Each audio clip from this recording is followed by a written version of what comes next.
Hello, everyone, and welcome back to the Space Power Podcast, brought to you by the Space Force Association, your source for the people, policies, and technologies shaping the future of American space power. I'm your host, Bill Wolf, the first Legacy Guardian, and today we're honored to sit down with Dr. John F. Plumb, former Assistant Secretary of Defense for Space Policy and now the head of strategy at K2 Space.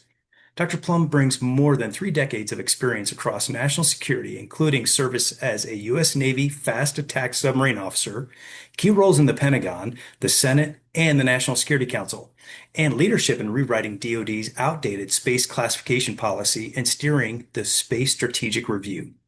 Today, he's helping guide K2 Space as it develops high-power, radiation-tolerant satellite buses designed to deliver the capability of exquisite satellites at far lower cost. Dr. Plumb, welcome to the show. Well, thanks very much, Bill. Great to be here. Good to see you, and I'm looking forward to this conversation. And really do appreciate you taking time, sir. And let's start with, where should America go in space? Let's start big picture. You led DoD's Space Strategic Review, which reframed how the United States approaches space as a warfighting domain, which many of us talk about, and even senior leaders today. General Whiting talks about it. We couldn't even talk about space as a warfighting domain back in the day. So let's talk about how you developed that strategy. Well, thanks very much. We're recording this on, what is this, February 20th. And what's interesting is, I don't know, 1960 something, John Glenn was the first American to orbit the Earth on this day, February 20th. And it was 64 years ago or something. It was like 3 trips around and back down, which was awesome at the time. And I think when you think about space power or you think about the United States government and space, there's this deep sense of pride among most of us. And I think it goes all the way back to those Apollo and Gemini days, even though I was not even alive during most of those days. And it's really just a natural extension as this domain has been developed over time. So the scissor, as we called it, the Space Strategic Review, was a Herculean effort to basically bring all parts of the government, all the parts of the executive branch that are space stakeholders, and frankly, all parts of the Congress, both Democrats and Republicans, along together on this journey of where are we, where do we need to be headed, and what is the value of space to the military. The conclusions roughly.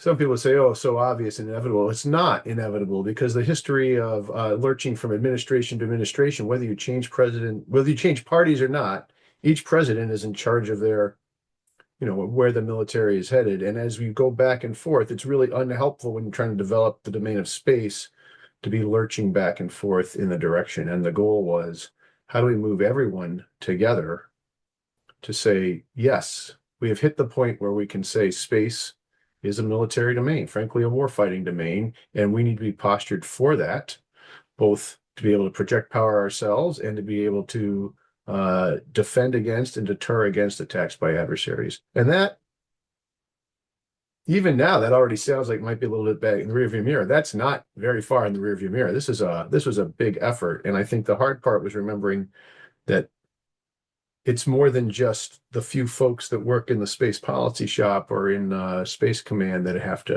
you have to convince and communicate this to. I like to tell people space policy was a hobby shop just a few years ago, but now it's a hot commodity, right? Everybody wants a little bit of space, and part of this is this realization of how important it's been, and understanding that China is, beating at the doorstep, and we need to stay ahead of them to be able to deter conflict. So what do we need to do? Thank you for that perspective. And now we're fast forward to the newest executive order that just got signed. Yeah. I'm sure you've got some perspective on that. What's the impact now, and how can industry, academia, national security, government all start to align around this executive order that just got signed? What's your perspective on that? Look, I think it's helpful to have direction sometimes like this to make sure that people are moving in the right direction. And understand there's a goal. I think implementing any of these things is a lot harder than it is to just write them out. And that's true of any administration, which is the easiest part, even though it takes a lot of work to write a lot of work to write an EO, right? But the easiest part is that part. The hardest part is implementing it and understanding that the time it takes to implement large changes is not zero. And your goal is to try to compress it, ideally to a timeline that works on kind of works on your administration's timeline. The worst thing of all is to put an EO into the wind like 15 minutes before you leave the building, because it just doesn't count, right? So what you really, you want these things to come out early. I think this EO is out early enough to help be implemented. I think getting after how to, incorporate expand the DIB, incorporate commercial solutions, and expand the defense industrial base is really important. I think the academic piece should not be overlooked, frankly. That's not my current job, but like from a national security standpoint, be very careful to not eat all our seed corn, right? It's always easy to just say, oh, put the research on the back burner. Oh, I don't like how this piece of research came out. Okay, well, that's how research works. But if you don't also do your early stage stuff, then you never get to reap the rewards later. So I do think there's some value in trying to understand how to align some of these efforts so that they're going towards not too specific a direction, but going towards a direction for continued space innovation. I think it's really interesting. It is hard, and it takes repeated realignment and repeated touch points and direction to make sure that it sustains. I do think the defense industrial base piece has a real there's a lot of interest in that right now, right? There's a lot of money in the system hoping to align incentives. And so I think it has a real shot at changing some of the frames.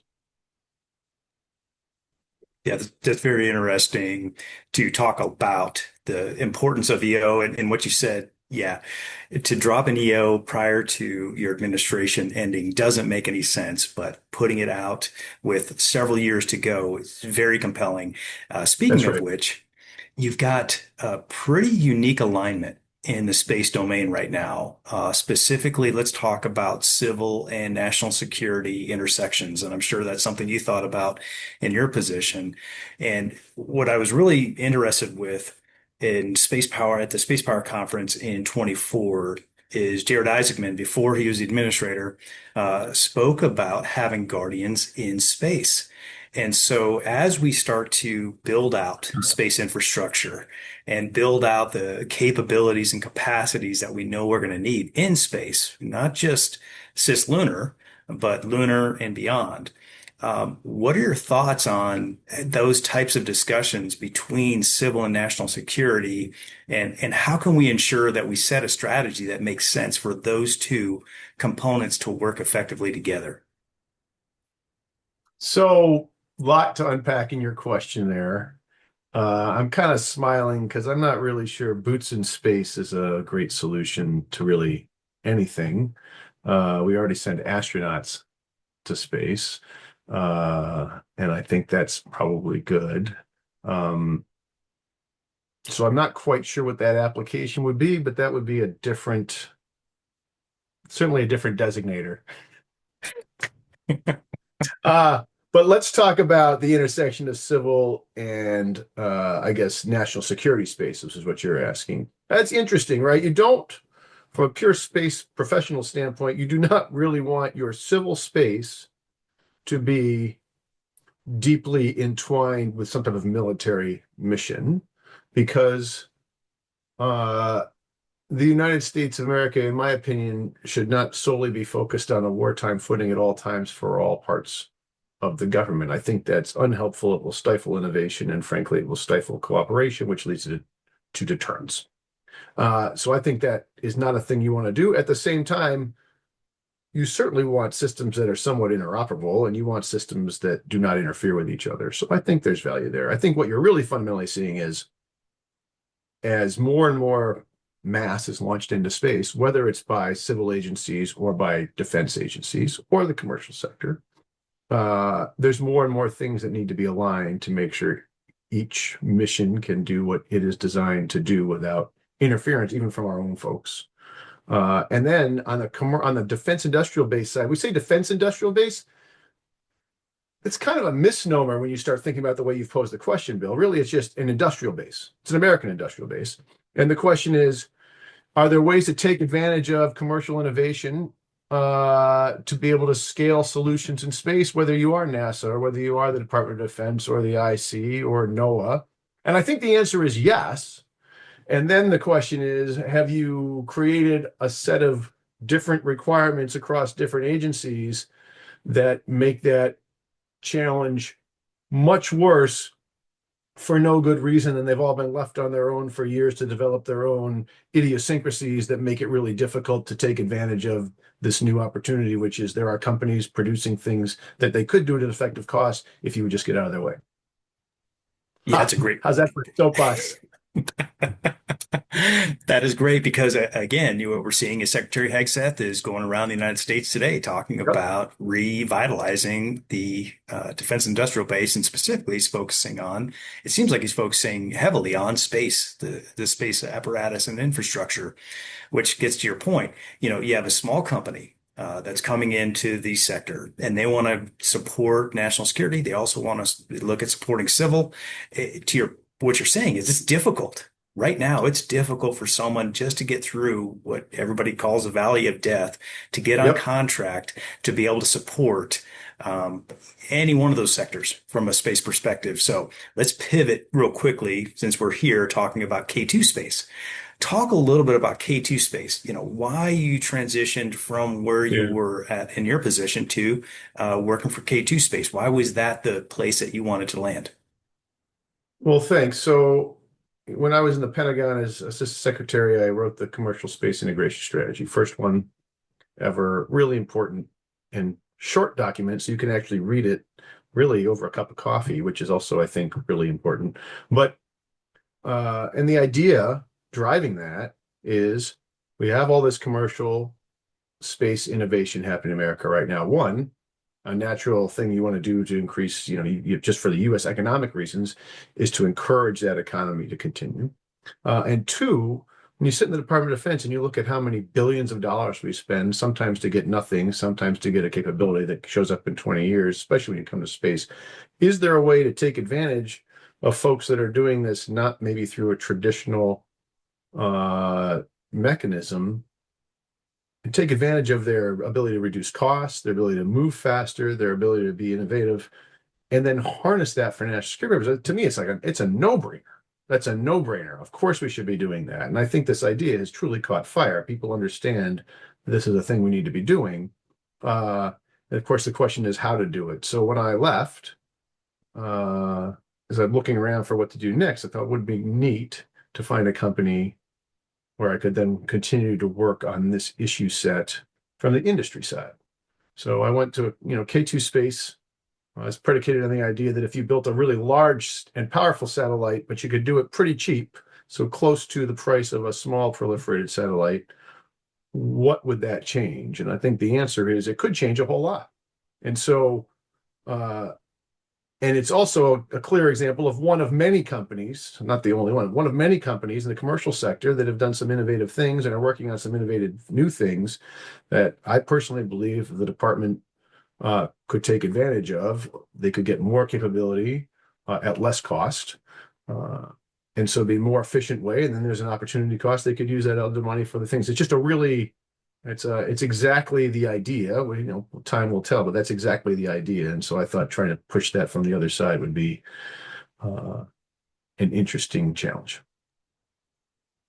Yeah, it's very interesting. And K2 Space is building large, high power, radiation tolerant satellite buses at small sat price points, as you mentioned. So, what new national security missions become possible with this architecture? Well, thanks. And thanks for reading our promo material. I guess I would say you could think about it in two different directions. So first, when you say radiation tolerant, the reason we say that is we're designing these satellites to work in medium Earth orbit, which is mostly unpopulated. The reason it's mostly unpopulated is the radiation environment of the Van Allen belts precludes most normal satellites from operating there. So satellites that operate close to the Earth, like all the Starlink satellites in LEO, uh, they don't need to be as radiation tolerant because they're shielded from a lot of the radiation. Uh, as you go up higher, you start to get into these magnetic belts around the Earth, and they trap energetic particles, and that can cause damage. And so the first thing is by going to MEO, you can change some of the math. And by that, I mean, if it takes 200 satellites to populate a constellation for global coverage in low Earth orbit, you go up to, I don't know, 8,000 kilometers. You can do that with about 20 satellites. That is interesting, right? So basically, there's a factor of 10 less satellites to get global coverage. Well, let's say you were doing some type of SATCOM. Uh, the farther away you get from the Earth, the more power you need to put the equivalent amount of power on the surface of the Earth to, I don't know, a person with a cell phone or something. I don't know. But, right, the equivalent amount of power, the farther you go, you get the 1 over r squared losses. So you have to have more and more power to overcome it. Well, if you build a big satellite with a lot of power, there are places that you can go. You can go up in altitude and still allow that much power or even more to hit the surface through a beam. So that's interesting.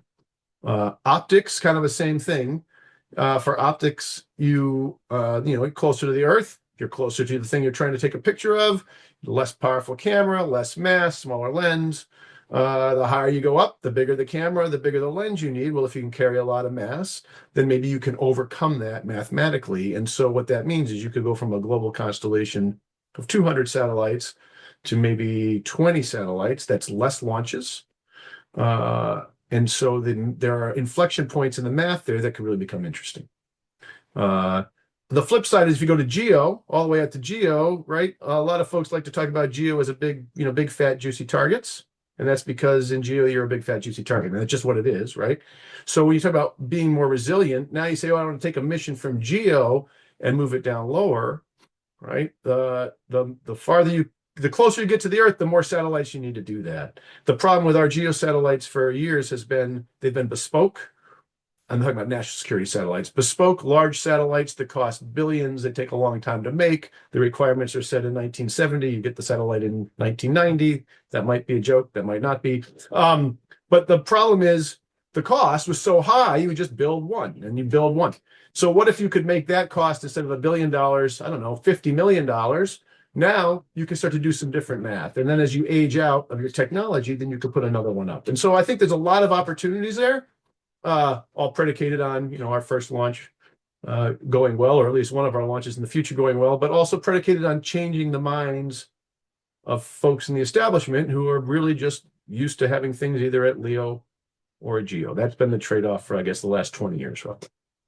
Yeah, and what you talk about is, either you have small systems, small satellites that are lightweight that you can easily get into orbit. However, you need a lot more of them, or you have a little larger satellites that you can get into a different orbit, and you have less of them, but that increases weight, and so you've Right. got. And the reason we've been proliferating LEO for so long is economics. Launch has been Mhm. very expensive. What's the cheapest way to launch? Cheapest way to launch is to LEO. And what's the cheapest way to get global coverage? You launch to LEO. You don't have to have a lot of delta V on any individual satellite, and you kind of populate. So by going really big, we can bring a lot of delta V with us. So we believe we know that we have enough delta V that if we can be launched into LEO on a Falcon 9, we can raise ourselves up into MEO. So that's also interesting. It's a thing you can only do as you go bigger. And I like to point out, like the only reason our company's model makes good sense is because we're capitalizing on all the innovation that's happened over the last 10 to 20 years at Leo and say, okay, now that people understand how to make things at reasonable cost, what if you started to go big? Then what would it unlock? And it turns out, I think there's quite a few things it could unlock. And so the concept, the business model is you create the buses. And then based on national security needs, they give you the payload and then you put the payload on the bus. And so you just become the bus and you strap on, so to speak, the payloads for different mission sets that you're supporting, both commercial, that could be civil, and national security. Is that the business model? Yeah, so we're a young company. We've only been around for about 3.5 years. And so, right, at least in this first instantiation, you're going to launch some buses and put some payloads on. We have our first mission going up mission. I'm going to call it a test vehicle, right? Launches at the end of March on a transporter. And we've got like 12 different payloads on that thing from all different places. People who wanted a ride, here's a ride because we're a big satellite. And so that is, on the growth path. Yeah, perfect. And I remember, heck, it's dating me, but I remember Newt Gingrich talked about this. He said, that's what we need is we need to be able to create capability such that you can provide any capability you need on that bus and be able to replenish it, on a moment's notice. So, it's very interesting what's happening. Let's talk tactics for a moment because the Victus series program, Mhm. and you're probably following some of that. How could this incorporate into the Victus series in terms of rapid capability deployment? Is this Yeah. something that K2 Space could support? So that's a whole different, I mean, that's just an interesting way to ask the question. So, from a tactically responsive space standpoint, up until now, most tactically responsive space missions are really focused on how fast can I assemble a payload to a satellite bus and launch something into space. And that is one version of tactically responsive space. In my mind, there's other versions as well, which would involve recharacterizing or taking advantage of an existing payload that might be on a commercial platform or something else in space. Say, okay, reassign this to do a different mission, right? Not everything works for any of these situations, but that would be a different version. How fast can I take advantage of some contract vehicle to use something that's already in space to do something else? That could be interesting.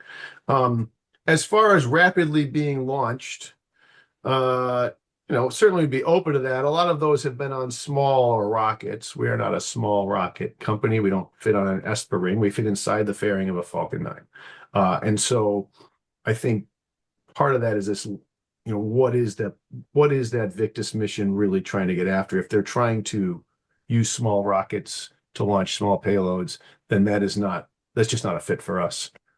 In a larger, more expansive version, I think there are opportunities, but you have to work with the government on that and convince them that this would actually be also an interesting thing. But certainly wouldn't rule it out. Would definitely not rule it out. But it's an interesting mission set. Sir, now that you're on this side of the DoD and industry, let's talk about the commercial augmentation of Space Reserve. Is that Boy. something Okay. you're thinking about here at Yeah. K2, and what's your perspective? So first of all, I love the Kaiser guys. Uh, Work very closely with them in the department. But of course, now we have kind of the commercial space offices for SSC, and I think the idea of augmentation is not as intrinsically interesting to me as integration. And I also know that we shouldn't get too hung up on the words because you might say commercial augmentation, but what you might really mean is integration. But now we've got a name, it's Kaiser, and that's okay. So if you get away from the word augmentation, which to me says, hey, you do whatever you want, but then if I need you in wartime, I want to use you. That doesn't actually work. And the reason it doesn't work is if you don't have your commercial operators understanding what will be needed, have them set on an ops floor, or at least communicating with a liaison on the ops floor to understand, hey, in these situations, like you have to integrate folks into your processes, right? Train like you fight. That's it. You got to train like you fight. And so you got to be integrated in during peacetime. So if in a wartime scenario or conflict scenario, folks know what they need to do, they understand it. You don't have to hammer anything else out. It's just off we go. And I think that's a really important point. So integration, the other part on commercial is it's not necessarily just a service, right? The term is now being used pretty loosely, uh, and that's okay, but it means a lot of different things to a lot of different people. So some people hear commercial space and they just think, oh, someone took a picture from space and on a commercial platform and now they're going to sell it to the government. That is one version of commercial space, right? But there's also the defense industrial base piece, uh, which is what if you augment or what if you utilize the innovation on the commercial level to buy hardware or to fly payloads using some of that commercial innovation? Well, that's also commercial space. And those are very different. One's a service, one's not. And then, of course, you could imagine Well, what if I just said, hey, could you fly your hardware and then I'll buy it from you as a service? And then you have to, any company has to decide if that works for a business model. But I think there's no one size fits all. And I found myself for the last several months now being in different panels where this conversation keeps coming up, like what is commercial? And I think it's just not clear. The one thing that's clear is what commercial should mean is that the United States government, the Pentagon, whoever, did not buy all of the research and non-recurring engineering leading up to the point where the product that I am trying to sell you is now available, right? So if you just think about buying down the risk to the government or buying down the cost to the government on a commercial market, on a private equity market, whatever it is, that benefits the American taxpayer. And that's the part that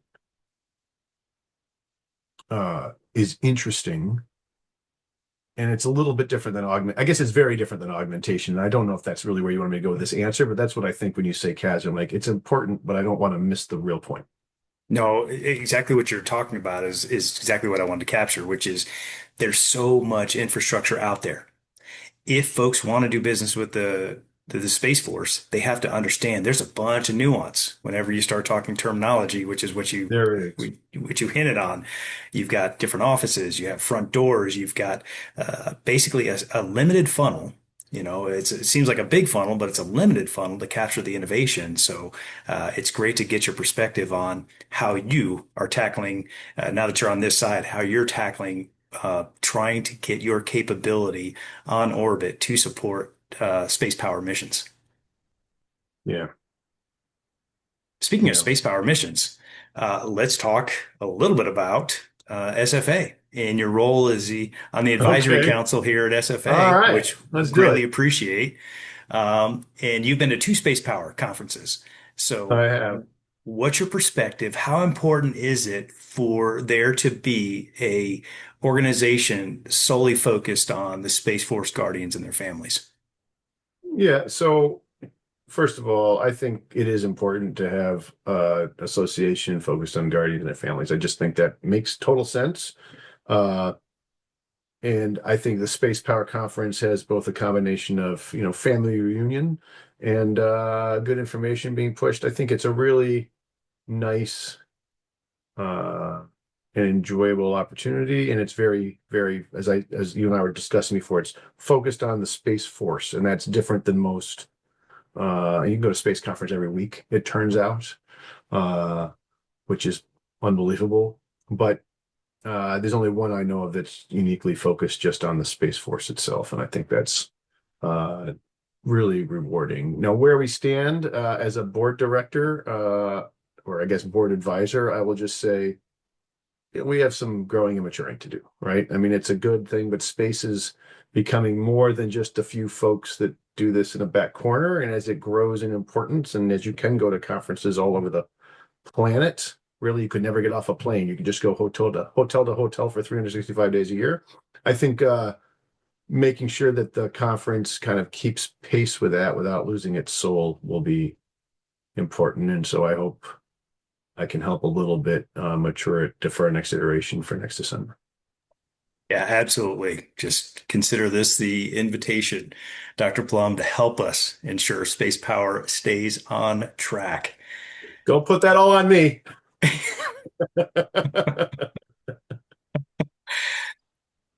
So let's talk about K2 in 10 years from now. What Oof. is based on your vision and the strategy you're laying out, what does K2 look like in Um, 10 years? 10 years is a long time. It's a long time, right? I think, well, that's a great question.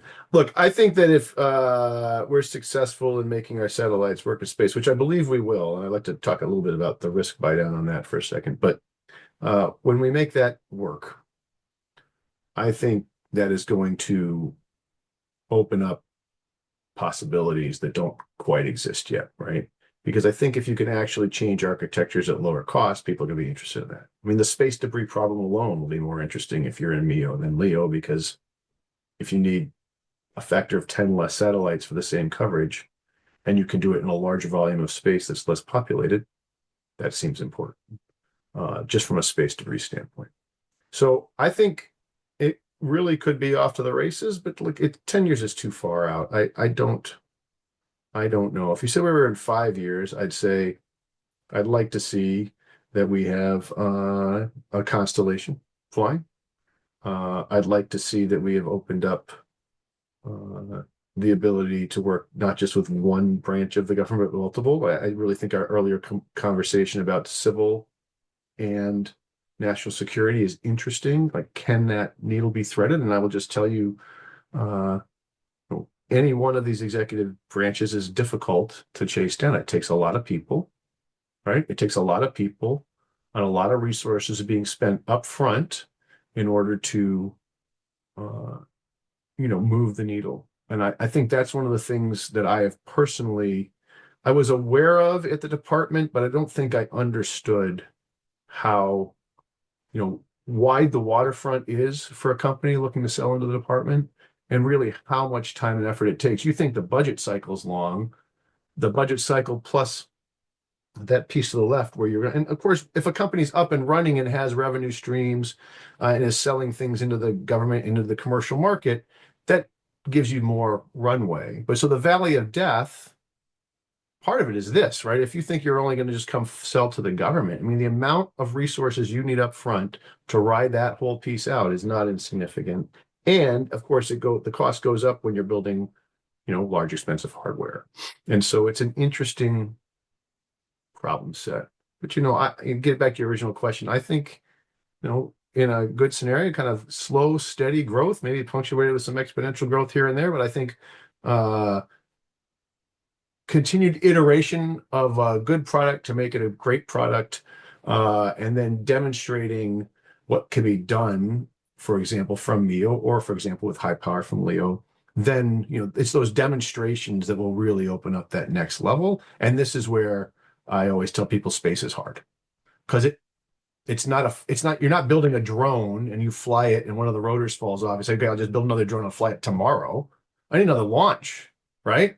And it takes a lot of time to put a thing together. And then what you don't want to do is, well, I should have, you want to learn something from your mistakes.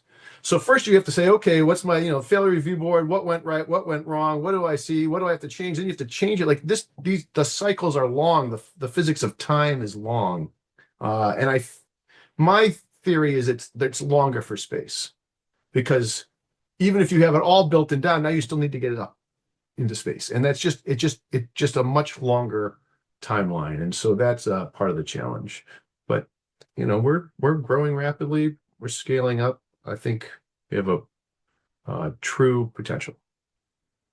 You talk about access to space, and I can't help but now get Uh-oh. your perspective on, you know, the uh, the roadblock that's happening, the traffic jam that's happening on the east and western ranges. So, when is it, from your perspective, what does this assured access to space mission look like in the future?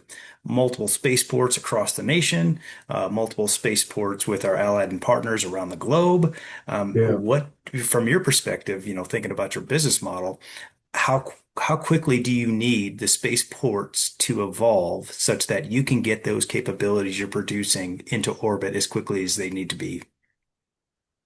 Yeah, so I don't want to answer that for K2 because I think that's too small of an answer. I think for a larger answer would be what is the right path forward for the US and its allies on access to space? And I think, Cape Canaveral plus Vandenberg plus I guess Boca, that's a nice start. It doesn't feel very resilient. I think true resilience for launch infrastructure would incorporate allies. I think geographic distribution is important. I think you think about resilience, there's resilience against a hurricane, there's also resilience against adversarial attack. And I think if you think about resilience against adversarial attack, uh, once again, you start to think about the strength of having alliances so that you can, one, hopefully deter, and two, also complicate adversary thinking because now you're drawing in others. And three, if there is a problem at one, you have another outlet to go to. So I do like the idea of geographically distributed launch sites among, like-minded nations.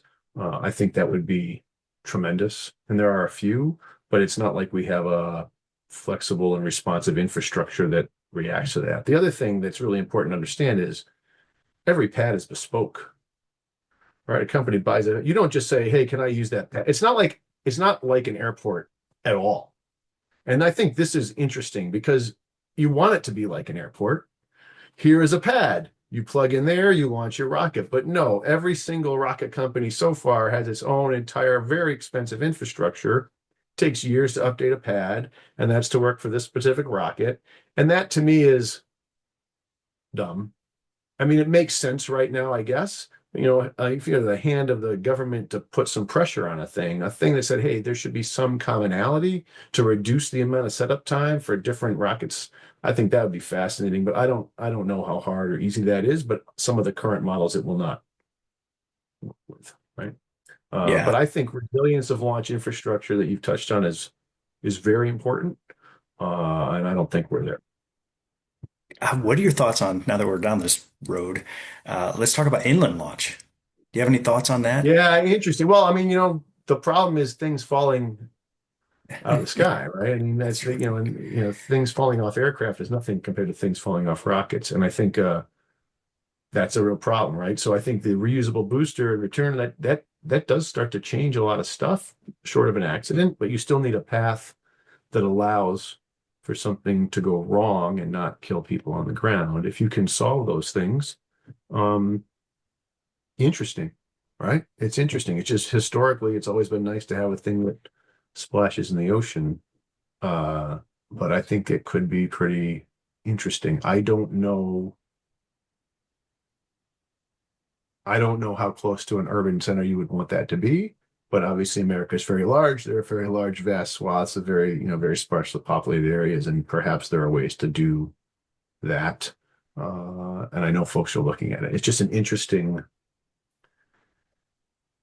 interesting question, and I think I've exhausted my knowledge of it. You think about it. I used to think about it for homeland defense, for missile defense, like where can you put a ground-based interceptor, understanding that the first stage of a ground-based interceptor falls off.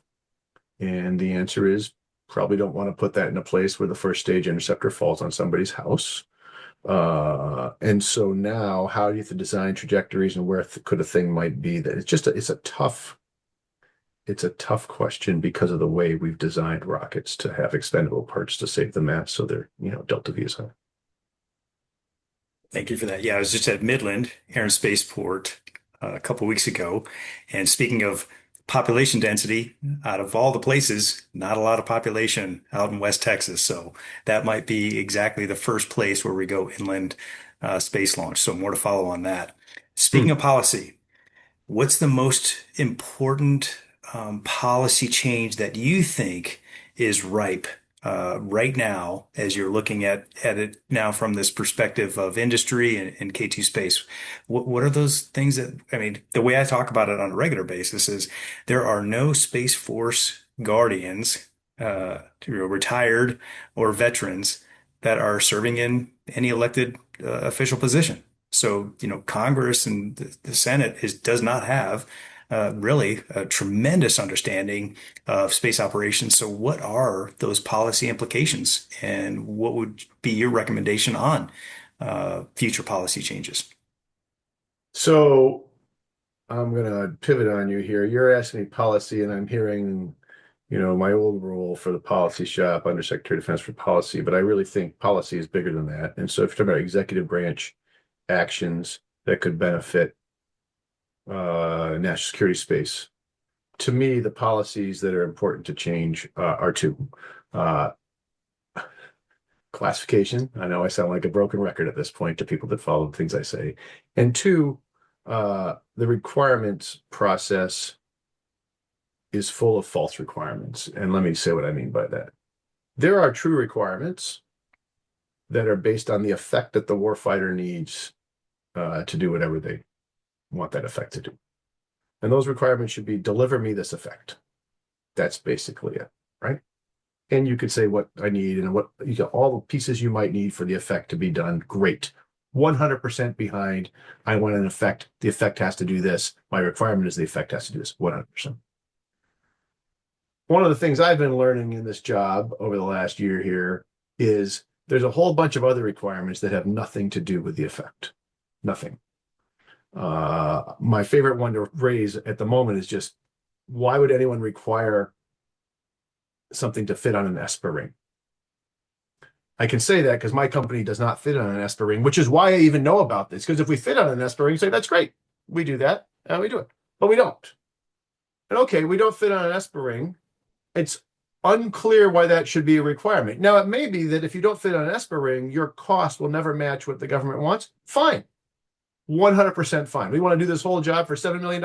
I'm not interested, right? Or whatever it is, you're not cost competitive for a much smaller thing. If the smaller thing can deliver the same effect, fine.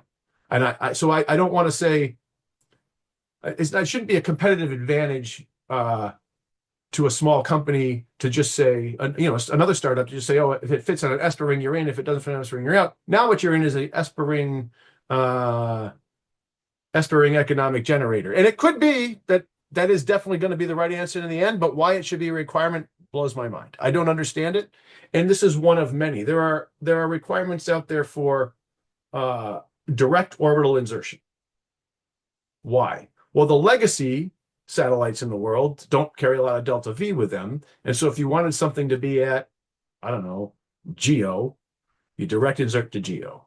Well, now K2 and other companies are coming around, like Impulse has a tug, right? Hey, I can pull you from GTO. We can move from GTO to GEO on our own.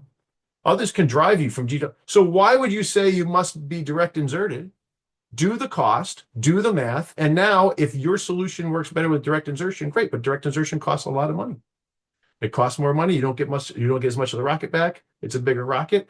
There's all these math trade-offs that aren't built in because our requirements are not keeping pace with the reality of innovation. And your best contracting officers look and they say, how do you get through all of these hoops that we have built for ourselves? And so I think these false requirements are a real problem. And I think they are slowing folks down. We're just one of the folks they're slowing down. But getting rid of those so the department can actually get its best value for its money. And maybe it's us, maybe it's somebody else. I don't really care. I'm just wearing a department hat. Why would we put extra requirements that might just end up costing the department more money? Doesn't change the thing I'm trying to get out of it as a national security person, which I'm trying to get this effect out of it. Now, to me, that's just silly legacy thinking, and like the time has passed, and I'm hoping that some of these reforms will put us in a better direction. Thank you, sir, for that. Any closing comments as we conclude this Space Power episode? No, I guess sure. My closing comments are one, thanks. Appreciate this opportunity. It's nice to see you, of course, and have this conversation. And two, look, I'll just put a little plug in. We're going to launch at the end of March. And it's hard. Space is hard. In fact, space is so hard that we also we have a plan to launch also in 27. So even if things, you hope for the best, but prepare for the worst. So the company isn't going to make or break on one particular launch, but I'm hopeful that it will go well, and I'm really looking forward to seeing the results. Dr. Plumb, thanks so much for joining us. Your experience from shaping national security space policy to driving commercial space innovation at K2 Space gives you a rare panoramic view of America's space enterprise. This conversation has been invaluable. To our listeners, if you enjoyed this episode, subscribe, leave a review, and share with others in your orbit. Stay sharp, stay space power focused, and we'll see you next time. Thank you, sir. Thanks, Bill.